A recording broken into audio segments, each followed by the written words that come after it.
Tesla FSD supervised ride-alongs in Europe begin. Tesla has kicked off passenger ride-alongs for full self-driving supervised in Italy, France, and Germany. The program allows the public to hop in as a non-driving observer to witness FSD navigate urban streets firsthand. The program, detailed on Tesla's event pages, arrives ahead of a potential early 2026 Dutch regulatory approval that could unlock a potential EU-wide rollout for FSD. Hands-off demos. Tesla's ride-along invites participants to ride along in the passenger seat to experience how it handles real-world traffic, the most stressful parts of daily driving, making the roads safer for all, as per the company's announcement on X through its official Tesla Europe Middle East account. Sign-ups via localized pages offer free slots through December, with Tesla teams piloting vehicles through city streets, roundabouts, and highways. Be one of the first to experience full self-driving supervised from the passenger seat. Our team will take you along as a passenger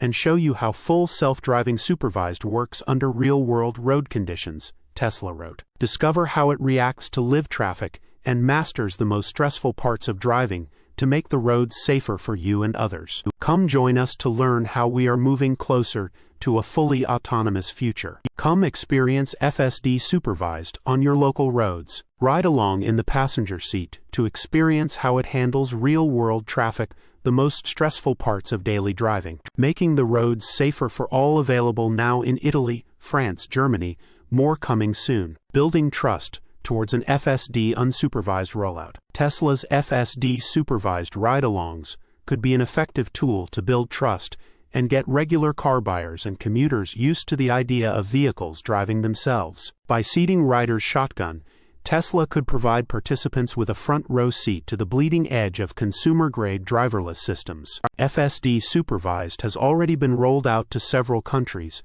such as the United States, Canada, Australia, New Zealand, and partially in China. So far, FSD supervised has been received positively by drivers, as it really makes driving tasks and long trips significantly easier and more pleasant. FSD is a key safety feature as well, which became all too evident when a Tesla driving on FSD was hit by what seemed to be a meteorite in Australia. The vehicle moved safely despite the impact, though the same would likely not be true had the car been driven manually. Source: reposted and summarized from Simon Alvarez at teslarati.